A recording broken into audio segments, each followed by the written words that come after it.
Hello everyone, welcome to the Armageddon Championship Series 2023. The show that hits you harder than an orca's fin jumping out of the sea and getting a bit too close to your face. I'm Grandmaster Simon Williams, and we're happy to be broadcasting, myself and my good friend, International Master Jovanka Houska, from our studio in Berlin. Absolutely pumped to be here, Simon, because this tournament is incredible. This is the first day of our fourth and final qualifier, the Europe and Africa regional event. But last month in May, it was Women's Week here in Berlin, and 8 of the world's top female players came to test out Armageddon chess. Let's have a look at the highlights.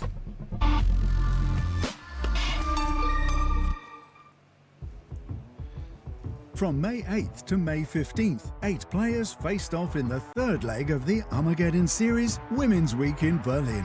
A superb lineup of Humpy Korniru, Alina Kashlinskaya, Nana Dziadnidze, Gunay Mamedzada, Sara Khademi, Alexandra Kostyniuk, Elizabeth Pates, and Bibisara Asyubayeva fought it out for the title. 2 spots in the grand finale and some big money, with a mix of youth, experience, national titles, world titles in all formats, and Olympiad wins. The record of our players was simply flabbergasting. The final saw 2 legends of the game go at it in Humpy Korniru and Bibisara Asyubayeva, and it was the youngest of the 2-time Blitz World Champion 19-year-old Bibisara that eventually won. They both qualified for the grand finale of the Armageddon Series that will take place in Berlin in September 2023. This is Armageddon Championship Series 2023, the ultimate chess showdown of the year. The first 3 tournaments have already finished, the Americas with finalists Wesley So and Sam Shankland, Asia and Oceania with winners Nordibek Abdusattorov and Gukesh, and a special qualifying stage, Women's Week, where Bibisara Asyubayeva and Humpy Korniru showed their best. And this week, our 4th tournament, Europe and Africa Regional Series. 8 of the strongest players compete for a spot in the grand final with a chance to win the Armageddon Championship. All our events are broadcast live from the World Chess Club Berlin on Unter den Linden. This is make or break. Who will make the cut and go through? Don't go anywhere. This is Armageddon. Well, it's been so much fun so far, but it's only getting better and better. And this is the last qualifying event that we have coming up. And we've got some very juicy matchups, which we're going to look at now.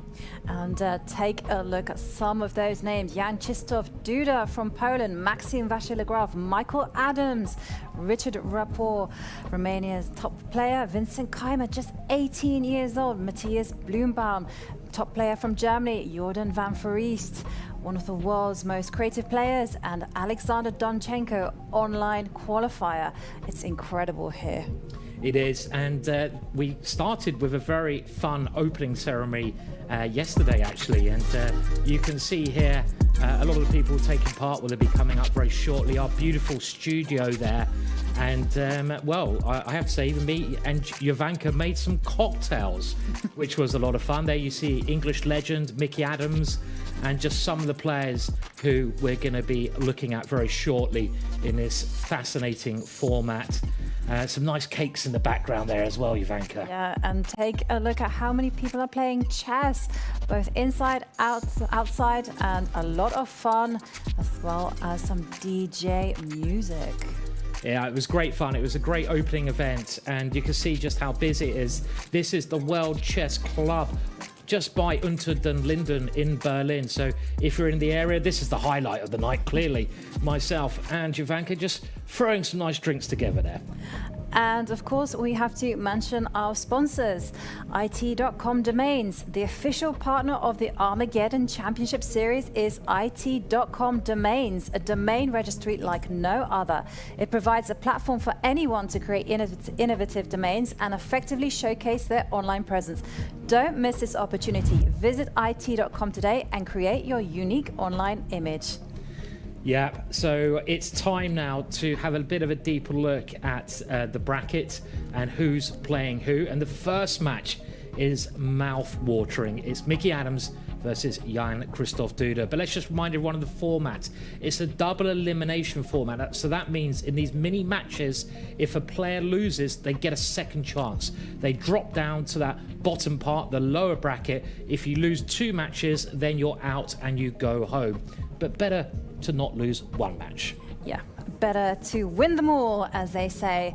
And it's day 1 of the tournament. We're getting close to the start, so let's take a look at our 2 pairs for the day. We have Michael Adams against Jan-Krzysztof Duda and Vincent Keymer against Alexander Donchenko. And this is very juicy.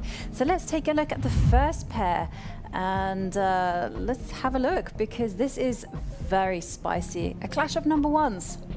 Yes, definitely. You have Mickey Adams, who's been number 1 from England for a long time. He's a legend of the game, nicknamed the Spider for the way he plays chess, controlling the ball.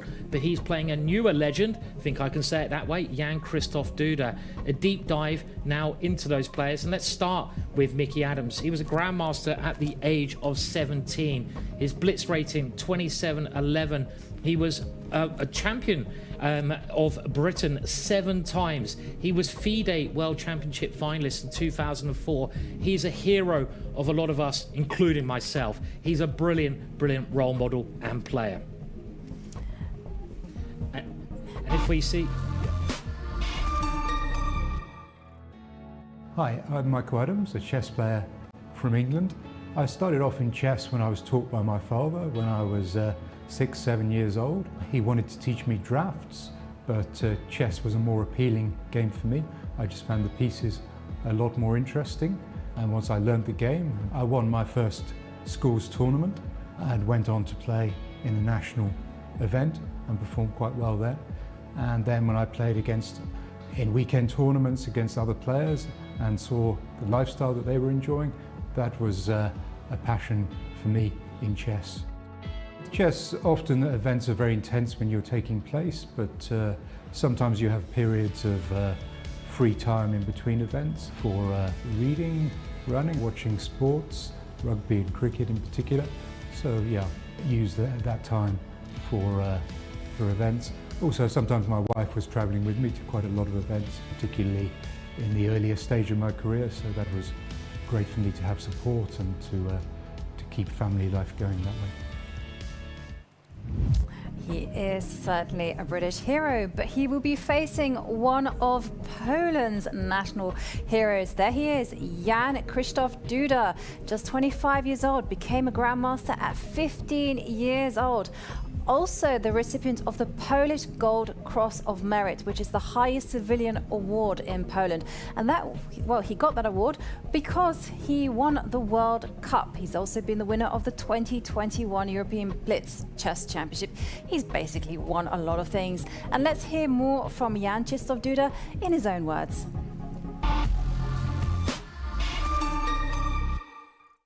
I'm Jan-Krzysztof Duda, I'm grandmaster from Poland.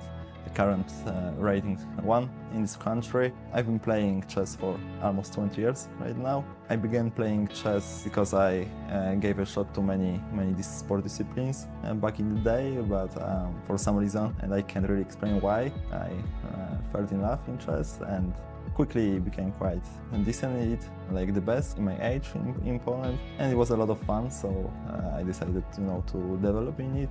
The most glorifying moment in my career is, of course, winning the World Cup in Krasnaya Poliana 2021. Winning the World Cup is probably the biggest achievement of Polish chess, at least after World War II, and beating Magnus Carlsen, back then world champion in the semi-finals, and then winning it in the finals against Sergei Karyakin was an exceptional feeling, and yeah, and I wish I can repeat that. Yeah, this is going to be a fantastic match, and we're only moments away now from this first encounter. And the rules, here they are. Well, it's 2 games they start off with of blitz chess at 3 minutes plus 2 seconds a move.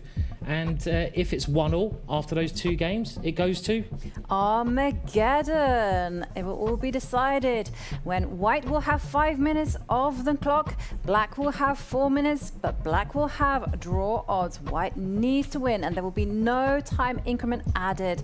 And we are seconds away, and one of the most important people in the room is Anastasia Sorokina, our international arbiter. She's one of the finest arbiters around. And there we see the 2 players, Mickey Adams with the white pieces, facing off against Polish fighter Jan-Krzysztof Duda. I'm so excited about this one. We've got one of the older players on the circuit, the legendary Mickey Adams, against one of the newer players, Mickey with the white pieces in the first game. And we are off with this Armageddon Championship Series here, and we have a French defense, and this is an opening which is becoming more popular at this moment in time. Mickey going for the exchange French, a bit of a surprise there. This has quite a drawish reputation. We have a symmetrical position, but Mickey is hoping to put a little bit of pressure on Duda, but not taking any risks. No, he's not taking any risks, but he is taking inspiration from Magnus Carlsen. Magnus loves to play this particular variation with the white pieces, and it's all about good development.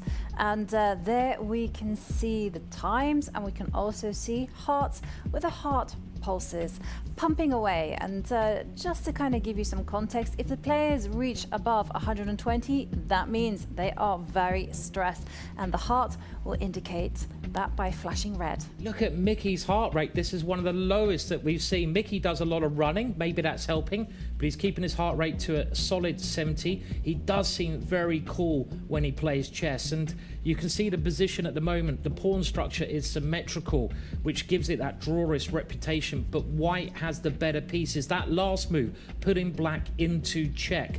Black moves back with his king, and now Mickey can bring his last minor piece, the bishop, into the game. First of all, he swaps off rooks. So I think Mickey's approach here, Jovanka, I guess is just to get a small but stable advantage, and that's the way that Mickey plays quite often, small advantages. That's why he's got the nickname of the Spider, because he weaves his opponents into this tangled web of strategy, and this is the whole point. You know, the position isn't quite equal because white has control of a strong square, and there we see Mickey in his element, his heart rate actually going down to 69. And how is Duda going to untangle those pieces there on the left side of the board? And Mickey certainly has a bit of pressure in this position. You look at the rook, you look at the bishop on the left-hand side. Duda has to lose another tempo there because that bishop was in a bit of trouble. So the next question is, can Mickey use his better pieces here to increase the advantage? He's got a small advantage, but it's only a small advantage at the moment. He might need to use his pawns very shortly.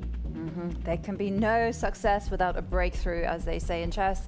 And Mickey pausing, and he reroutes the knight, getting ready to solidify the center and prepare that pawn advance on the left side of the board. And in terms of clock times, it's all relatively even.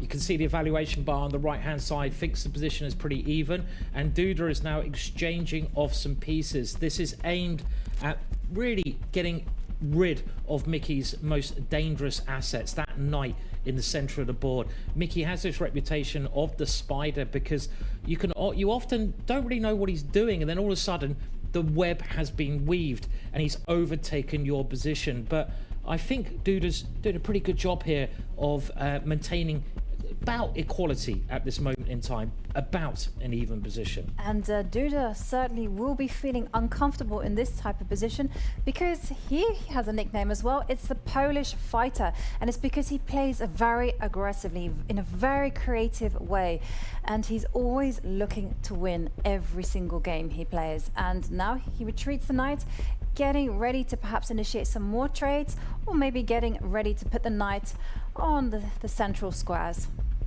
And Mickey just using a pawn there. Maybe he's going to advance his pawns in front of his king or bring his king into the center. Let's remember that the king is a very precious piece. At the start of the game, in the opening, you don't want to expose your king because your opponent has a queen and the queen might be able to attack it. But the queens are off the board. We're getting nearer to the end part of the game, the ending.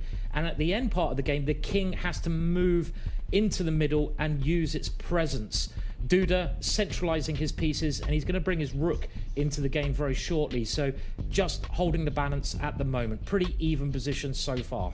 It is pretty even, and we are going to see this clash of styles, whether Mickey can grind out a small advantage.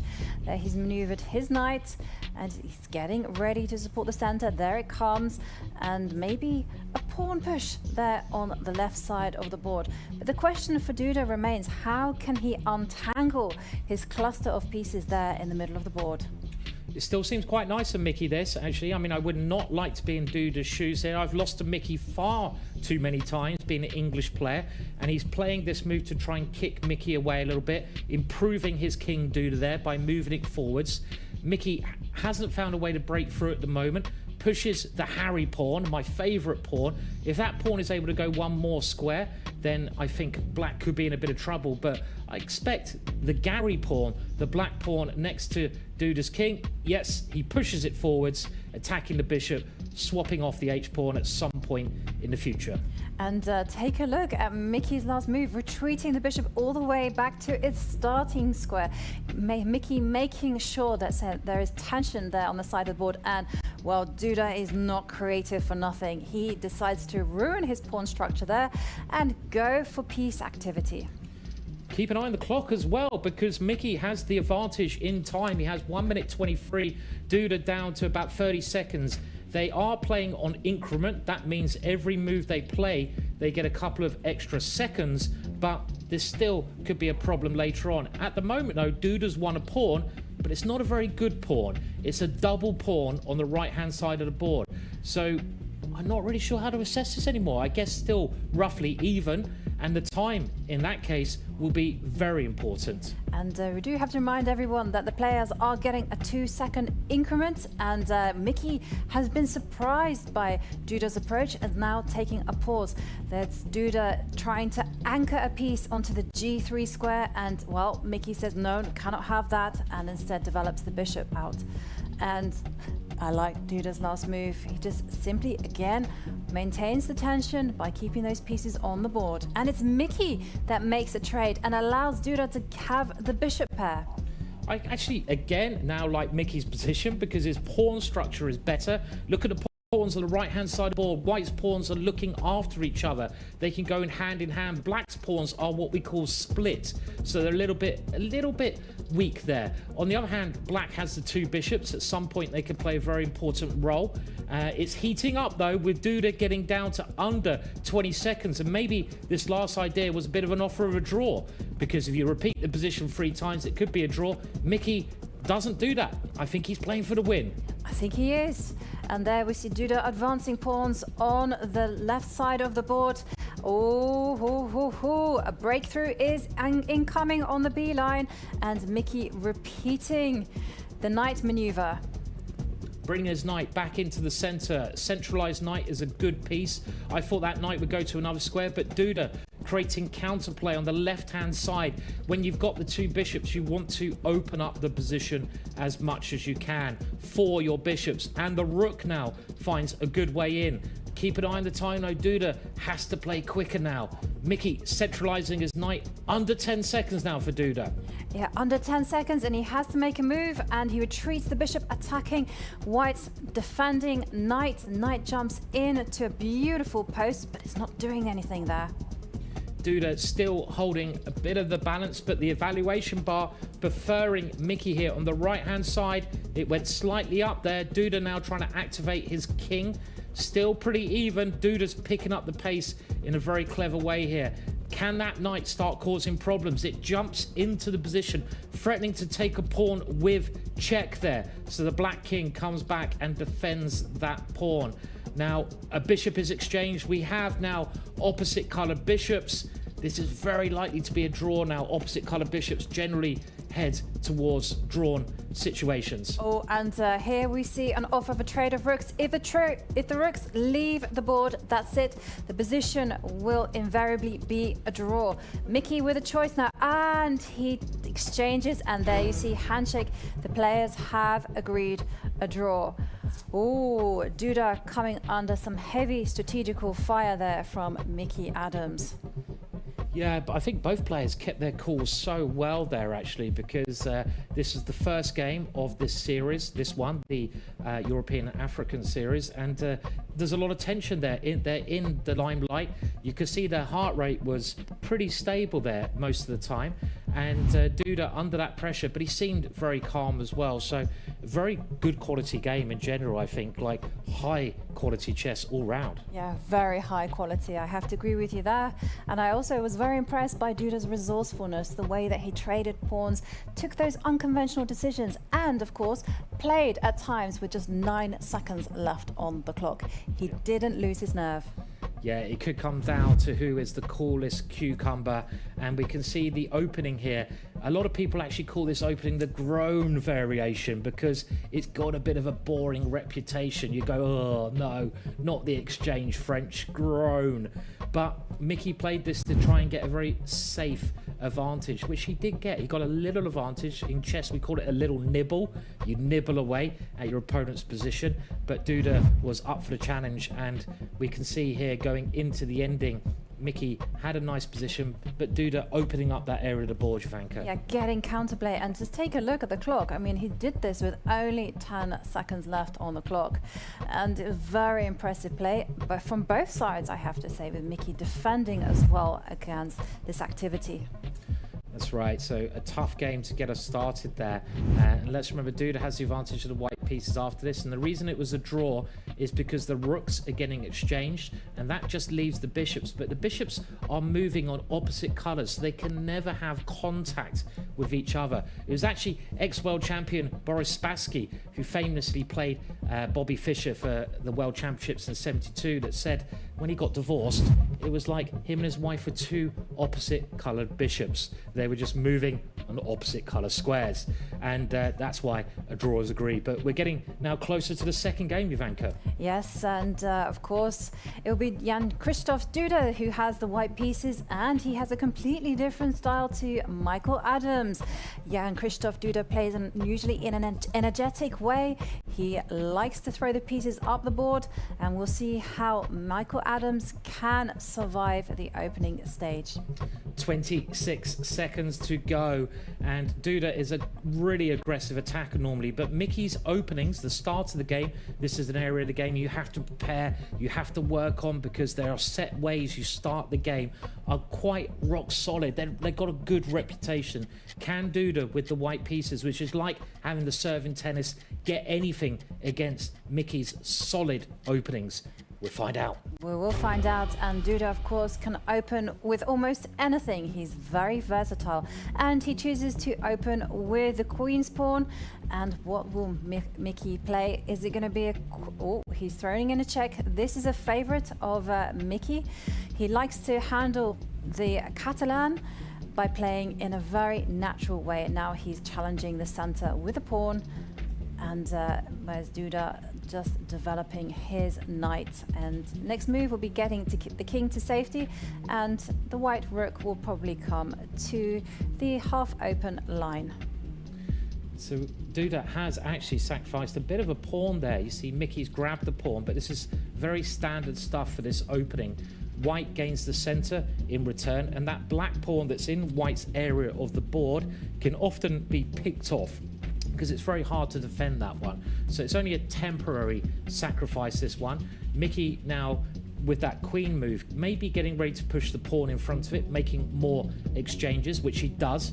He pushes that pawn forwards. He's trying to liquidate pawns off the board and pieces off the board to get a draw. Remember, if it's a draw, it goes to Armageddon. Is this still in Mickey's opening repertoire, do we think? Absolutely. Mickey is in preparation because he's barely used any time on the clock. And he's liberated his light squared bishop, which is often a problem when facing this particular variation with the black pieces. And, well, big question for Mickey's queen. Where's it going to go? Is it going to remain in the center? Okay, it takes 2 steps back. It's all going to be about the center, and it's all going to be whether white can do something with a superb bishop that white has. I have to say, though, I am really I'm agreeing with evaluation bar, which is a little bit in White's favor here. If you compare the pieces, White's bishop in front of his king, this is a fianchetto bishop. When you have it crossing the board like this is a brilliant piece, and this is one of the reasons that White plays this opening. That bishop in front of the White king increases, it has all that pressure all the way along the diagonal for the rest of the game. Black's bishop is not really hitting anything on the other side of the board, so this could be a long-term problem for Mickey with the black pieces here. Well, you can see by the heart rates that Mickey's has actually increased to 79. It was a calm 76 before, 70 before that. But okay, Duda now mobilizing the rooks. The central lines are all open, so Mickey also places his rook there, attacks the queen. Queen is probably going to step 2 squares along the diagonal, and there she comes. And of course, there is definitely some pressure against Black's c7 pawn. Yeah, it's a little bit tricky for Mickey, because if you move that pawn, which is on c7, which the White queen is attacking diagonally, you give the White knight a fantastic square to move into. So I don't know, if I was Black here, I'd probably try to move my bishop to get rid of White's knight and then move that pawn. Mickey's got to find a way to consolidate this position. He's moved his knight into the middle there, instead offering an exchange of pieces. And yeah, it was a nice idea by Mickey, just blocking the diagonal, and Duda amping up the pressure by offering an exchange of queens. And Mickey coolly says yes. But take a look at all that tension that's building in the center. Oh, I'm not really liking Mickey's position. I think Duda has played this exceptionally well. He has, and the other problem that Mickey has is that his pawns on the left-hand side of the board, what kind of square are they on? They're on the light squares, the white squares, and Duda has a light square bishop to attack them. And you know, when you start advancing pawns, you always have to be aware of the weak squares that they leave behind. And certainly there is a weak square on b6 and b7, because that knight on d3, well, it's going places.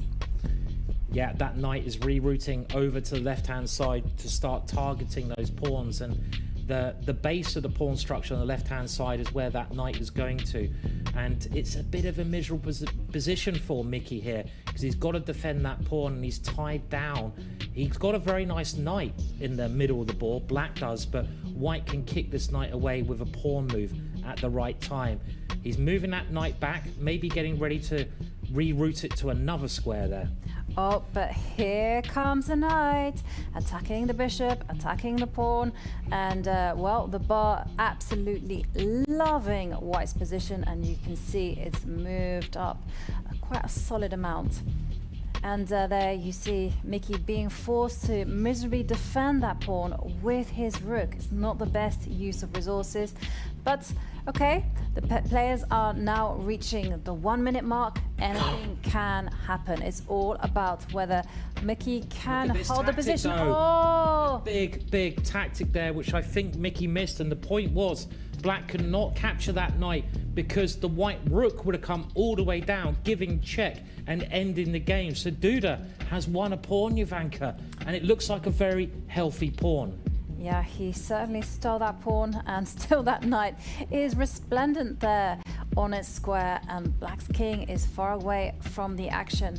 I mean, the only compensation that Black has is that Black's rook now is pretty mobile. The problem is, at this level, with two great players, one pawn is enough to win the game, and White has that extra pawn.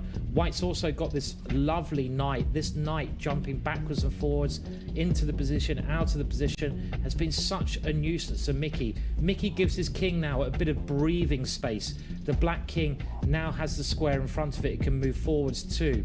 And Duda under a minute there. Mickey, though, also quite short of time. Mickey's got to rely on some tricks here to hold this position. It looks tough at the moment for Black. Yeah, it's going to be all about piece activity. You can make a big nuisance of yourself if you have active pieces on the board. And both players, well, Duda hovering under the 30-second mark, whereas Mickey 39 seconds. And can Duda hold his nerves? Can Mickey initiate chaos? And there you see Duda taking some defensive action, defending the B pawn. And Mickey attacking that rook, so he keeps the B pawn, and he does come down, and he's won a pawn back there. Mickey takes the pawn in White's position, and now Duda targeting another pawn. Maybe this is Duda's plan all along, to win that black pawn on the left-hand side and then push the furthest white pawn all the way down to the end of the board, becoming queen. Mickey having a big think here, and he moves his bishop to a very strange square, but that's at least targeting one of White's pawns. Yeah. But Duda says, no, you can't have that pawn. Instead, defending it, and still the attack on that very important A pawn remains. And okay, Mickey moving his king. I'm not quite sure what that's doing. But okay, both players, well, they are under 15 seconds. And Duda taking precautionary measures. I mean, he's just overprotecting all of his pieces. The only chance I think that Mickey has is the white knight. The white knight is stranded at the moment, but Duda's playing quite carefully to get that back in the game. Mickey, though, creating a bit of counterplay against White's kingside. The evaluation bar suddenly saying that Mickey has some chances here. And this is why, because the knight is coming in and Duda has to give up material. Ooh, okay, Duda. Can Mickey win this one? It's gonna be difficult, but he'll try. What a turnaround. Look at how quick he's moving. Mickey is one of the oldest players, and he's moving at the speed of light, but he has the advantage of this rook. The one thing that's a bit of a problem, though, is that white pawn. The white pawn is a long way down the board, but I'm really liking, at the moment, Mickey's position, and he might win that pawn. Oh no, there's a horrible trick. Oh, Blundered it. He took his eye off that pawn and it's gone. Oh, and that's it. It's curtains, and well, Mickey's going to lose on time, but his position was falling apart. He could not prevent the advance of that A pawn. Oh. yeah, I mean, I know that commentators aren't supposed to be biased, but we do know Mickey very well. He is a legend of English chess, and he lost that game. Duda played a very nice game there to advance, but let's remember it's double elimination, so Mickey's not out yet. He's got another chance.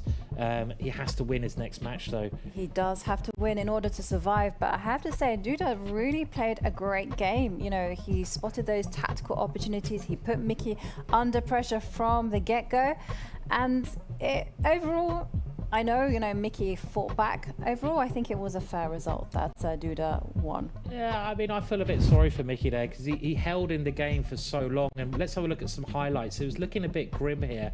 I mean, Mickey did win a pawn back, but he's got an issue with that pawn over on the other side of the board, because the white knight and the white bishop are attacking it, and he can't defend it adequately. But it turned around after that, didn't it, when Mickey managed to get the rook. He managed to get Here is the critical moment. You know, he gets his knight to give an almost deadly check to the white king, and here's the point where it was looking like it would head into a draw. The rook is keeping an eye on the valuable A pawn, and all Mickey needed to do was introduce his king into the game. But here it comes. Yeah, his rook is attacked. He needs to move. Yeah, and around there, actually, I thought Mickey even had winning chances, because if he could get his king around towards that pawn, but this is where it went wrong. It looks like Mickey's going to win the pawn, but a brilliant move from Duda, breaking the range of the black rook and that pawn, and that means there's no stopping the white pawn from really getting to the other end of the board, and that white pawn, if it becomes a queen, it wins the game, and that was the major problem in that situation. So tough luck for Mickey there, and I think we are very shortly going to get an interview, and we might have that interview now with Mickey Adams. Hi, Michael. How do you feel about the game? Yeah, it came to a bit of a sad end. I actually had a reasonable position at the end, but yeah, I just blundered something at the end when we only had a few seconds left, so it's the way it goes, yeah. How did you feel after the first game? Yeah, it's quite intense.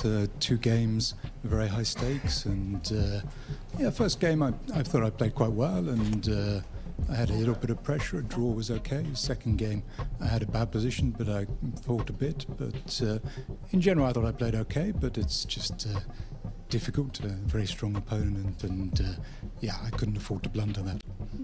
How did you prepare for this tournament? I spent some time, but somehow didn't really predict too well what was going to happen. So, yeah, I mean, it's not easy. I think everyone looks to surprise their opponent anyway, so it's hard to predict exactly which openings, and even then, you only get a few moves and more general strategy, I think, in the opening than particular preparation. I know it's tough after this first match, but what do you think about this tournament? How do you like the format in general? No, it's a very tough format, but of course it's very challenging, but it's interesting. Yeah, I mean, okay, I'm not happy that I'm lost, but I'm not so unhappy with the way I played. Okay, and last question, how do you like Berlin? Yeah, no, I like Berlin, very nice. It's a very nice city and beautiful weather at the moment, so it's great for walking around. Okay, thank you so much. So we will go back to the studio to Simon and Jovanka. Thank you, Sonia. And it's a great pleasure to have with us in the studio Jan-Krzysztof Duda. You just defeated Mickey Adams. It got quite hectic there in the final, but talk us through your feelings in the first game. Yeah, I think the match was very stressful.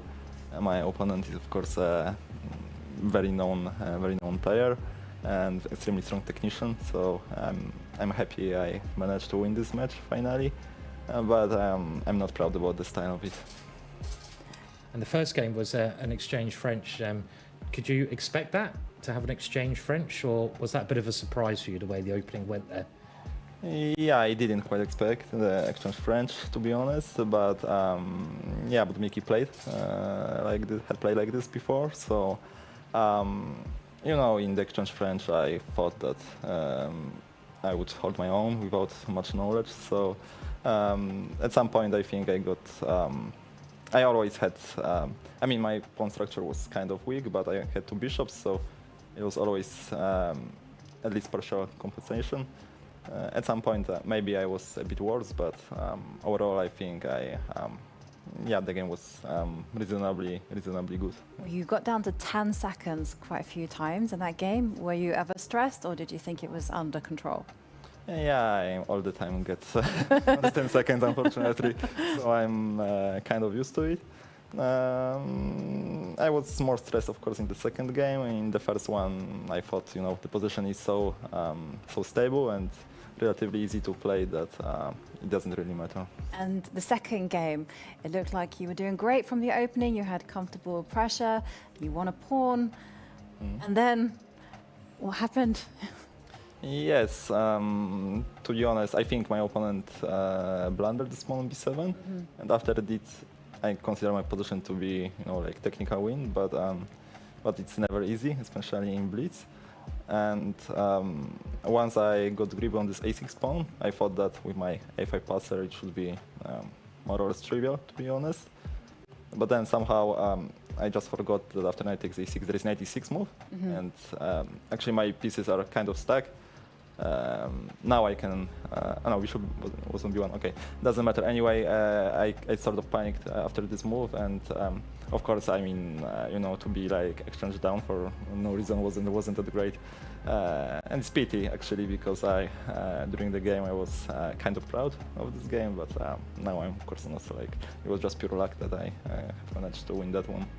And you won in the end. I mean, bit of an interesting experience. How did you find the studio and all the lights? And is it a bit different to what you're used to? Yeah, it's very different, of course, and kind of stressful at first. But now I think it was the most difficult. I will get more used to it in the future. You can relax now. And you know, I just want to ask you about Mickey Adams. I mean, he is a bit of a legend of the game, especially for us English players. And you must be a bit of a fan as well as of his play. Yeah, I mean, of course, he has been like always in the top, one of the very best players in the world. I think we have played only once in classical chess. I was a young aspiring grandmaster back then, but lost with white in Bundesliga many years ago. And also we played one game online which actually I won. So we haven't played that much against each other, but it's always nice, you know, to face such a legend. Of course, I mean, Blitz should be like the best format for me against him, of course. But yeah, but still, it was anything but easy. Yeah. And looking ahead, you'll be playing either the winner of the match between Vincent Keymer or Alexander Donchenko. Can I put you on the spot and ask you, which one would you prefer to play against?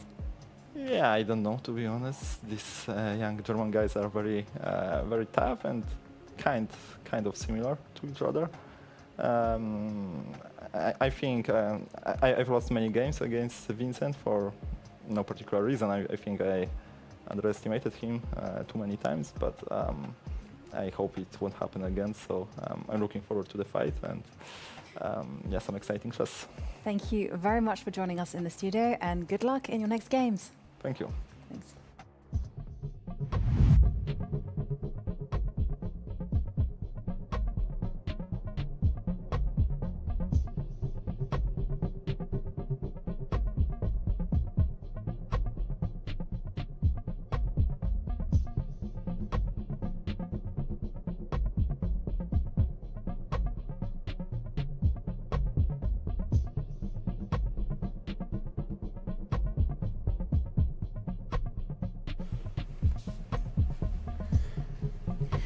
The FIDE Online Arena hosts rated tournaments and games 24 hours per day. Join the arena and you'll get a FIDE ID, profile on FIDE.com, and access to pro chess community, official online ratings and titles, all recognized by the International Chess Federation. Prize money tournaments and so much more. So play official games at chessarena.com. And welcome back to, well, we're very shortly going to see the second match of the day, and it's going to be another very exciting matchup between two young German players. We have Vincent Keymer against Alexander Donchenko, and well, they're both brilliant players, and they've played each other a lot of times, being from the same country. It's going to be interesting, it's going to be quick, and German supporters at home must be very excited about this one and happy. Absolutely, because here is one of Germany's biggest talents, Vincent Keymer, just 18 years old. Became a professional chess player last year. He became Grandmaster at 14 years old, a rating of 2669, and second place at the World Rapid Championship in 2022. Very strong talent. And let's hear more from Vincent Keymer in his own words. My name is Vincent Keymer. I'm a German chess grandmaster from Germany, and I'm 18 years old. I started playing chess when I was around 5 years old, which means that I've been playing chess about 13 years by now. And for me, it started more or less as just seeing a chessboard, and I was curious as to what it is, and I, asked my parents to teach me the rules, and that's basically how it started. I think that it is like a very diverse game, so there's a lot of new things to explore. Then I will go with the Grenke Chess Open 2018 when I was 13 years old, and in the last round I was playing for the tournament on the same stage as Magnus Carlsen, Fabiano Caruana, and a lot of other extremely strong top players, and I managed to win the game and the tournament, which really was a special moment for me. Yeah, a great player and one of the most talented players around at the moment. But his opponent is also someone quite special. It's Alexander Donchenko. He was a Grandmaster at the age of 16 years old, and he's only 25 years old now. He's the third strongest chess player in Germany, and he got into this event by winning the Armageddon online qualifier. And let's hear a bit more about him in his own words. I'm Grandmaster Alexander Donchenko from Germany. I've been playing chess in tournaments for 17 years. I've known how to play chess almost my entire life. I was introduced to it by my grandmother, one of the many people in my family who plays chess. It was probably when I was around 4 years old, but I don't even remember it anymore. Basically, ever since I started playing tournaments, my whole life has been dedicated to it, and I knew very early on that I tried to make it my profession as well. The thing that attracts me most to it is the competitiveness, that it's very fair, very complicated fight between two people on a mental level. It is, let's say, a game with very clear rules, and at the same time, there's infinite possibilities to play, and to get that high when you win a good game, and to know that you put in a lot of mental effort, and that really pays off. I'm competitive, and I think it's a very good trait to have. Well, we'll see whether his competitive instincts bear well in this tournament. We are less than a minute away from the start of play. Oh, this one is going to be incredibly exciting. Both players have very similar style. That's right. And it's a battle of the Germans here, and they're both young. They're both got well, they haven't got the same experience as Mickey, but they got a lot of ambition, and this would be a great event to qualify in. Who's going to get it? We'll have to wait and see. With the white pieces, and the advantage in this game of those white pieces is Vincent. He's coached by the legendary Peter Lecco, who is a very positional kind of approach to the game, has a positional approach to the game, and I would say this is the way that Vincent normally approaches his games, but obviously great at tactics as well. Yeah, absolutely good all-round player. And Alexander Donchenko, if I were to say anything, I think he's stronger with the white pieces, but of course still very much exceptional with the black pieces as well. And Vincent Keymer opening up with the queen's pawn, and it's looking like Donchenko means business. What is he gonna play? Is he gonna play it into a Grunfeld? Nope, Grunfeld has not been allowed. The d-pawn cannot move 2 squares forward. So we are going to see some aggressive stuff from the German number 3. Yeah, this last move by Donchenko is a little bit of a surprise. It's not the normal move that's played here.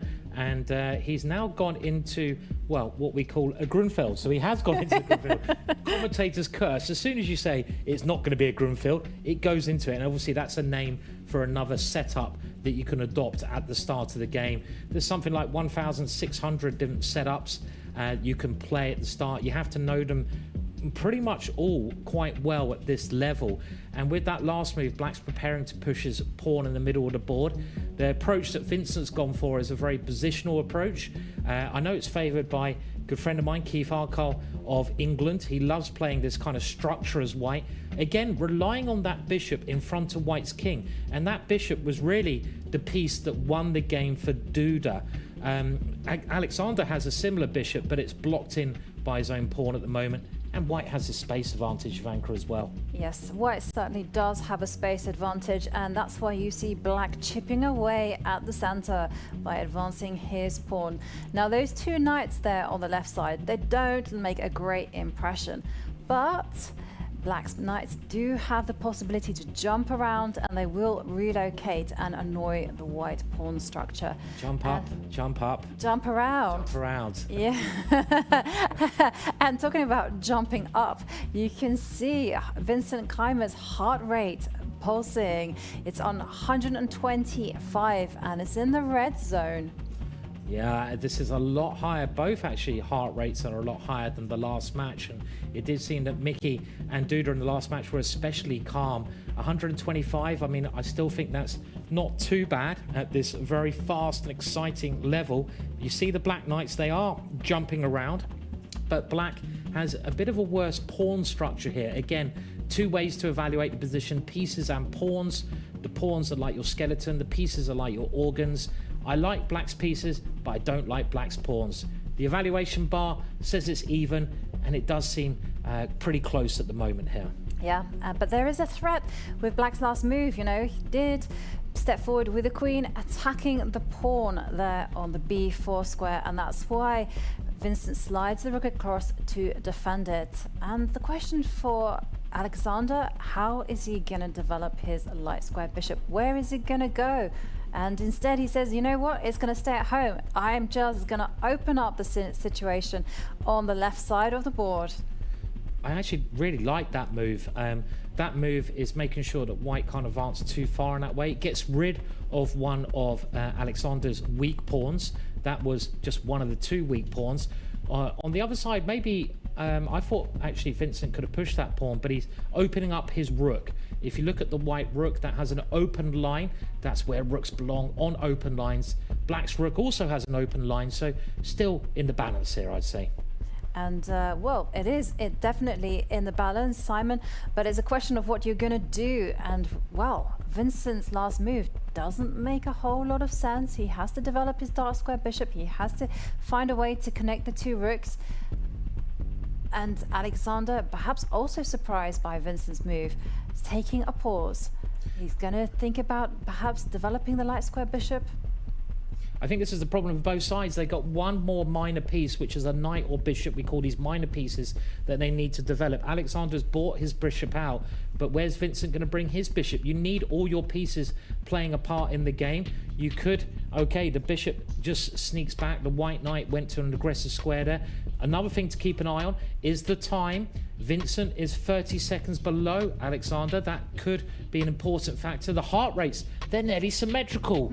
Are they using the same machine, Jovanka? They're wired into the same mechanism there, but this is maybe an indication of how the game is going. Very tense, very close.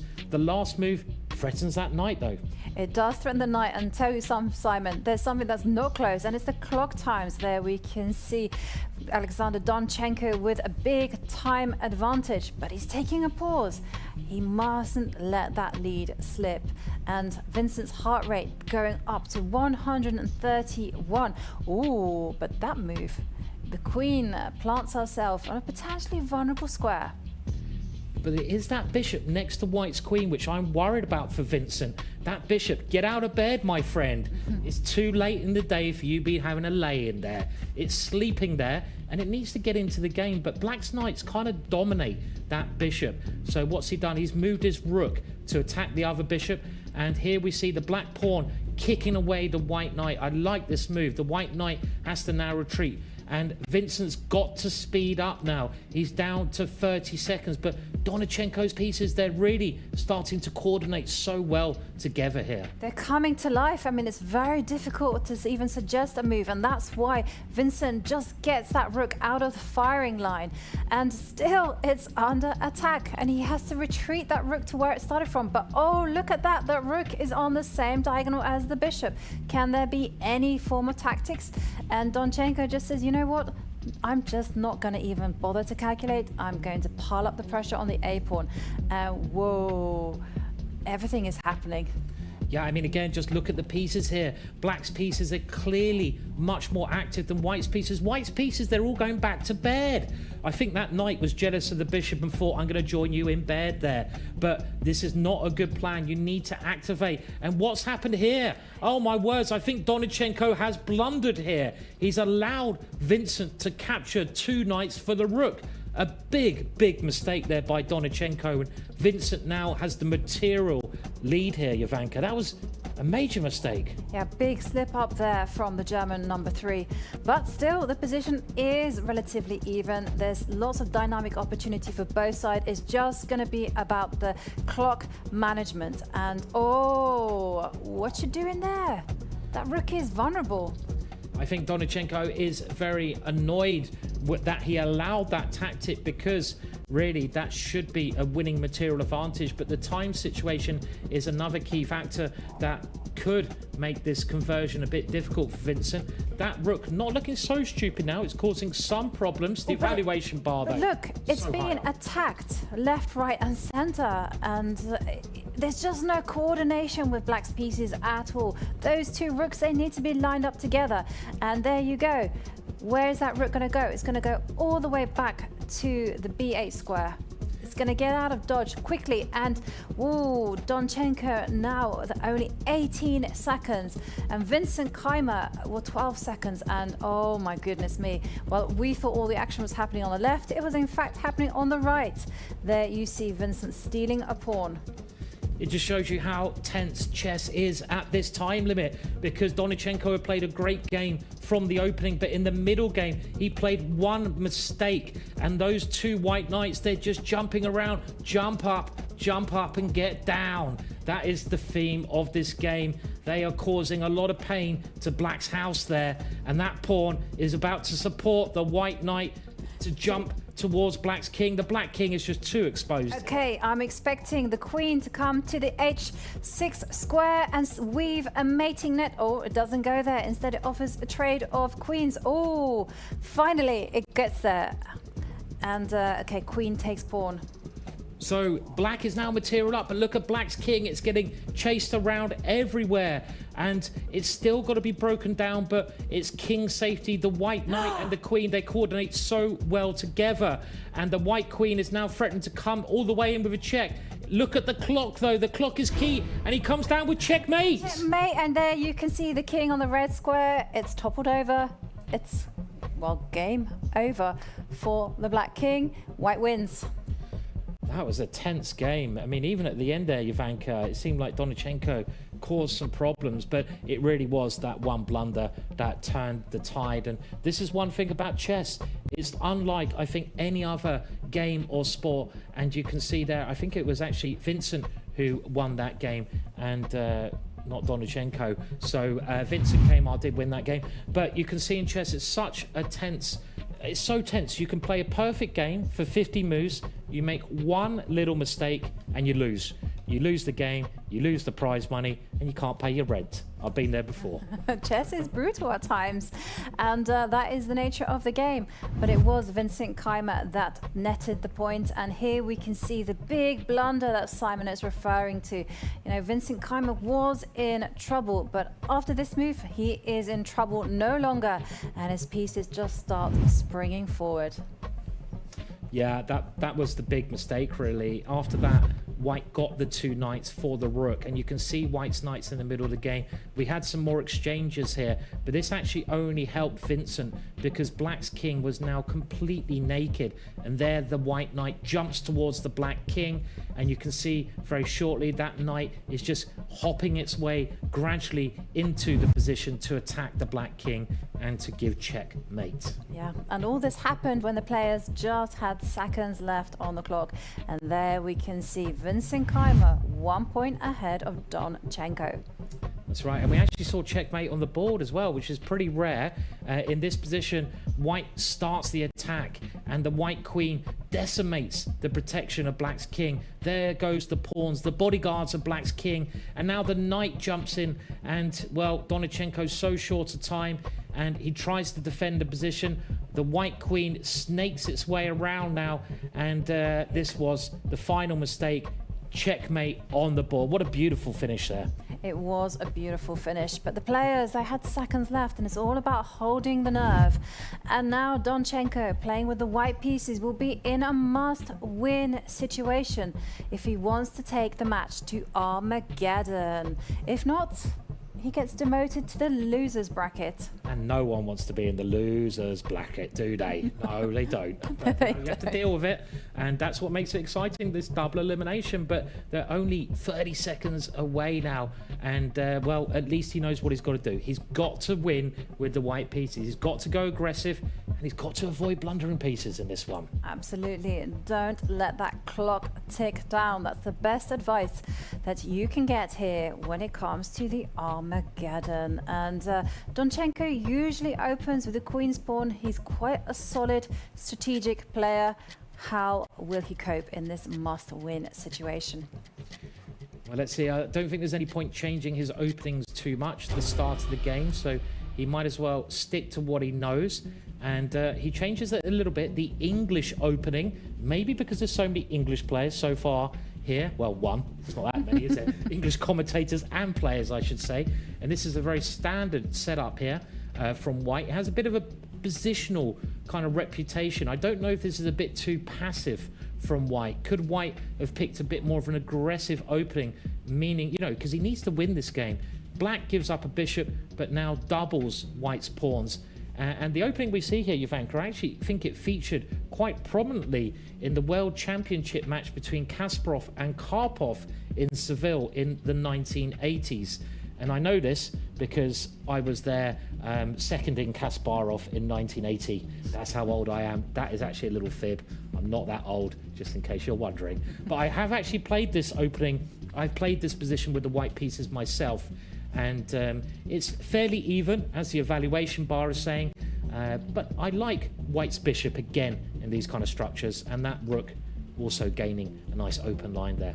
Yeah, and the question is still very much on Vincent. How is he going to develop his queenside pieces? And we see Donchenko, his heart rate is calm, 113, and he's just quietly maneuvering the knight towards the center.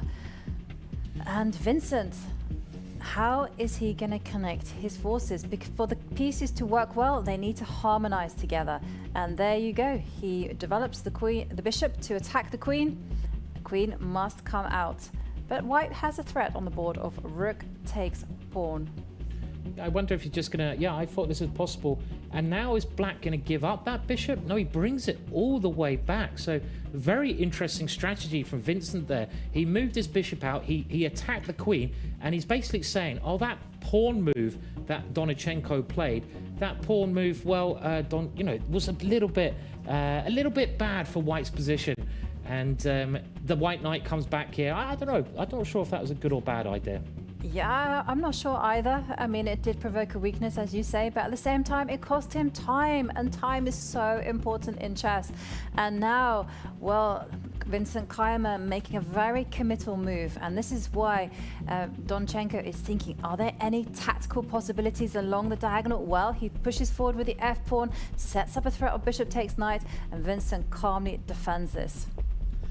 And white now going for it. This is exactly what Alexander needs to play. He must win this game. And that last move I like greatly. That pawn can move again and it will open up black's position. This is quite thematic for this.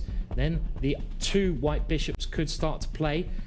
So Vincent now's got to think, how do you deal with that last pawn move from Alexander? And there's no obvious way I can see. So he moves his knight to the edge of the board, offering the exchange of bishops, which has to be accepted. So we see the bishops come off, but now Alexander can push that pawn again, really opening things up, and he does. It's getting very exciting now, Jovanka. The black king is in some danger, I feel. It's in big danger because it's not just the pawn that's attacking the black king. It's also going to be a queen, and it's going to be backed up by the bishop and a rook in an ideal world. So, Vincent now in deep thought. How is he going to neutralize this attack? One thing he cannot do is he cannot open lines. Yeah, but I don't think he can stop opening lines. I mean, white's king looks quite exposed, but now black has to open up his own king. So it's whose pieces are in the best position. And Jovanka very cleverly pointed out that the white queen can swing in to get nearer the black king, but also the white knight can get nearer to the black king, either coming to the center or behind the white pawn. The white bishop has potential, but I like this move. Just throw the queen straight into the position. Get it as near to the black king as you can and attack, because checkmate is what ends the game. Yeah, I also like this move as well, and I'm fully expecting that queen to be joined by a knight, as you've indicated, and the bishop. Come on, invite everyone to the party. So first of all, Donchenko kicks away the black knight. Not sure about that move, as that move positively encourages the knight to move from where it wasn't particularly useful to a square where it can defend the black king. Yeah, I like what Vincent's done because he realizes that his own king is in trouble, so he's brought over some bodyguards. That black knight is moving closer to help the black king up. Get the knight near your king. It can help protect it, but I still very much like white's position. Move that knight, Alexander. Get the white knight out of the way, because then your rook is opened up as well. Open the big rook on that big file. So that's what I'd do, that move, without thinking here. But he's thinking for something better. There could be an option, but another problem, under a minute, 58 seconds. And we did see the last time they got down to seconds, well, that was when the panic ensued and mistakes were made. Okay, Donchenko now under 1 minute, and he does centralize the knight. That knight is primed to come to squares like f6 and just blast open the black king. I love that move. He's obviously listening to me, which is always a good idea. And now Vincent has a big threat to deal with. White is threatening to move his queen and take the black pawn with check, because the white rook next to the white king, where's that pointing? White's rook is pointing all the way up the board with the queen, threatening that pawn. And this is a very dangerous position, and the time is ticking. Vincent does not look happy as well. His heart rate is going up. Is there any good news for Vincent? Well, he won the first game at least. Yeah, and there you can see Vincent. He seems to be in panic mode. He has one eye on the clock, another eye on his board. He needs to focus. He's now only got 14 seconds. Make a move. Come on, make a defensive move. You only got 10 seconds. You can't have a deep think. Okay. Oh, what is that? And he just gives up the pawn on f7. Wow, I just didn't think that was possible, Jovanka. Queen takes pawn, check. The king is now in a cage in the corner. Surely this can't be a good defensive idea by Vincent. I know Black's knights are defending, but White has won a pawn and is attacking. Can Alexander find a killer blow here? I mean, you could try even moving the knight into the position. That is a little bit flash, but does it work? I love it. Because then you introduce a new piece into the attack, and that's the g-pawn. Oh my goodness me. Well, he retreats his queen, solidifies that extra pawn, and Donchenko reverts back to what he knows best, keeping the position solid and stable. Vincent offering the exchange of queens, quite a wise idea. Even though he's a pawn down, get the queens off the board because your king is in more danger. And I bet he's really relieved to get rid of White's most aggressive attacking piece. Donchenko is still doing well here with the extra pawn, with his rook being able to come over, but he hasn't lost the queen, but he's exchanged that one off. It should be good for Donchenko, but he must be thinking with his clock also getting low. Look at the times, Jovanka, they're so low here. I know, 7 seconds for Donchenko, 4 seconds for Vincent. Vincent just making the moves as quickly as they come, but they don't have too much time. And also take a look at the heart rates. Both players in the panic zone. Oh, again, come on! Lost on time! He's lost on time. Oh my words. Can you Adam and Eve it? I can't believe it. No. He lost on time. He completely fell apart there. He was doing so well. Vincent wins the second game. He just froze there in a great position, and the pressure got to him. Yeah. Oh, what a tense match that was. Oh, I mean, chess really is cruel at times. And here, it was the clock that was a huge factor in the game. Donchenko playing an excellent game from start to finish. And in the end, the clock is his downfall. It's a cruel game. It's a cruel game sometimes. I was going to say that's why we love it, but I don't love it for its cruelness. And, well, we can see here that everything was going so well for White. The White Queen is getting near to the Black King. Vincent got so short a time. He only had 10 seconds left and his king was getting slaughtered. I don't know how he survived that. And we can now look at this big move that happened here. The White Queen in a moment dives in and it wins a pawn, but it also gives the Black King a very big check, and the Black King can't take that queen because it's defended. The White Queen backed up by the White Rook. And around this point I just assumed it'd be Armageddon. I thought, you know, we're bound to get Armageddon today. Yeah. But it didn't happen. No, I mean, it was very unfortunate. And here we can see the situation where everything is lined up very nicely for Donchenko, but he's just indecisive. And you see him hesitating to retreat the knight. He's making long moves that are a little bit impractical when you don't have much time. And there it is. He's just thinking, he can't make up his mind. And he doesn't make that last rook move. Yeah, the hesitation there at the end, that was just key to the result of that one. And it was a very, very exciting game. But we ended up with Vincent winning at the battle of the two German players.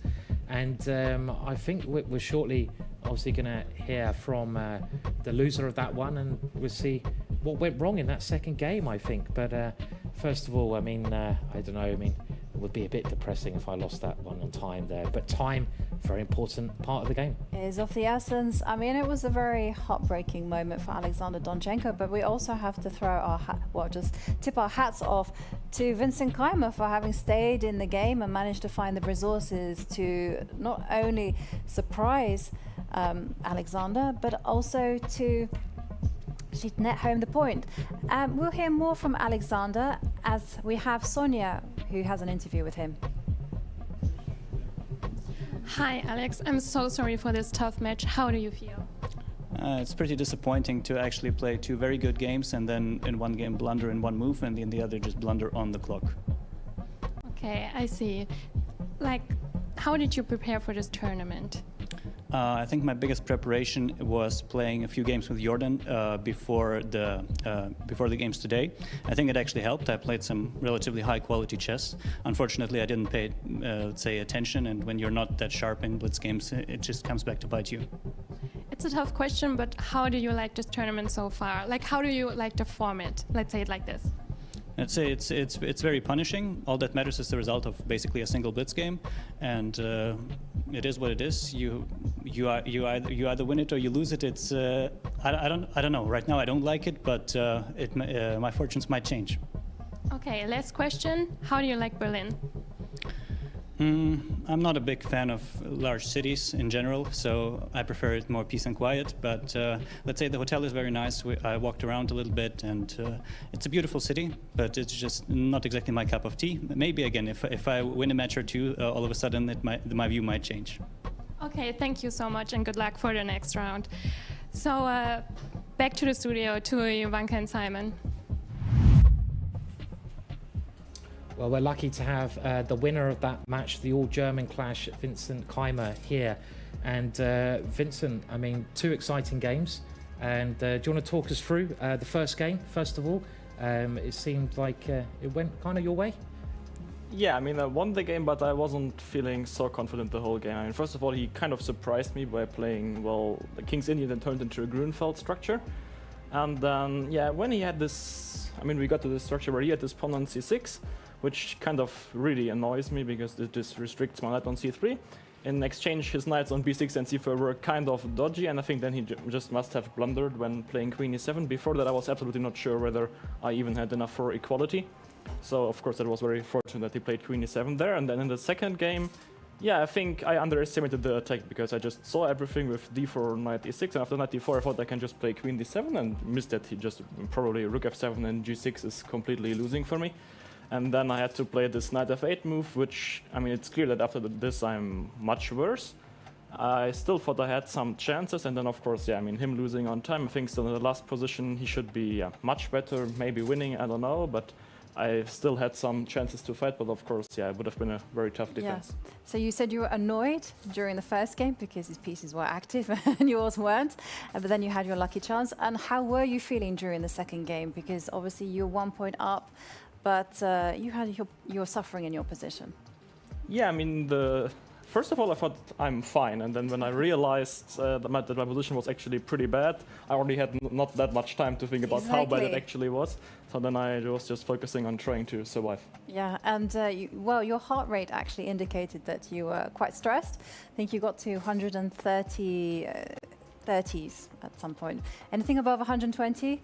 It's flashing red. I mean, during the games? Yeah, during the games. I saw 160 on my clock, but... Oh. Right. Yeah. I don't know. I think it did at one point get to 160. So okay, here we can see 161. Yeah. Wow. Yeah. That's pretty high. Yeah, already kind of expected and did you feel calm, or did you feel that? No, I really feel this during the games, but I don't know, in my opinion, to me it feels like it's kind of necessary to be able to play like with only 2 seconds increment, because, you know, you don't not only have to like see the move of the opponent, calculate and make a move in 2 seconds, but it should also be like a decent move in 2 seconds. So I think it's kind of the essence to be like really focused to be able to keep up at least the decent level. And did the panic set in at one point? Because we saw you anxiously looking at the clock and then the board and then the clock. I think that's something I just normally do. It's not something I specifically thought about. So. And have you played many Armageddon games before? Because obviously at some point it's quite likely you might get an Armageddon game here. Over the board I never played any like tournament Armageddon game. Online I played quite a few, but I think it's very different, yeah, with pre-moves being a thing and so on. So yeah, it will be very interesting if I get to an Armageddon here. And what was it like under the lights? Because obviously you're playing in a very fancy studio. Yeah. It's special, first of all. I think the lights, I mean, it didn't distract me. It was nice, you know, you could see everything. but it feels kind of different for the start of the game, you know. I think for me, when I start to play the game and I get into like this kind of focus zone, I don't really recognize what's going on around me. So then at this point, it's kind of the same, but yeah, for the start, it's a bit different, and you realize your surroundings. And moving on to the brackets, you can see that your opponent will be Jan-Krzysztof Duda. How are you feeling about that encounter? Yeah, it certainly is going to be very tough. I mean, I think we can call him a blitz specialist also. Not that he's not extremely strong in classical and rapid, but yeah, I think in blitz also his rating should be extremely high. He did mention that he's lost a couple of games due, actually, because he came in here and did an interview in blitz, so he seemed, could we say, a little bit scared? I don't know, yeah, with him, I mean, I don't think we played that many games, so... But, you know, these 2-game blitz matches are really, really tricky. I mean, basically on such a level, one even inaccuracy could cost you the whole match. So, of course, it's very hard. But, yeah, I mean, you know, it's a lot of fighting chess, that's for sure. Yeah, and you have 2 days off now. What will you do in Berlin? I didn't even know I had 2 days off, so now I don't know. I mean, we are really in the center of Berlin, so I mean, I've been to Berlin a few times. I really like the parks here around, go for a walk, of course, also relax, prepare, yeah, just also enjoy life a little bit. Blitz. Maybe, yeah. I mean, I think, yeah. Online is always different, yeah, so you can't really practice this, but of course I'm probably gonna play some blitz, do some tactics, whatever, just to keep sharp. Thank you very much. And, well, good luck in your remaining games. Thank you very much. Thanks.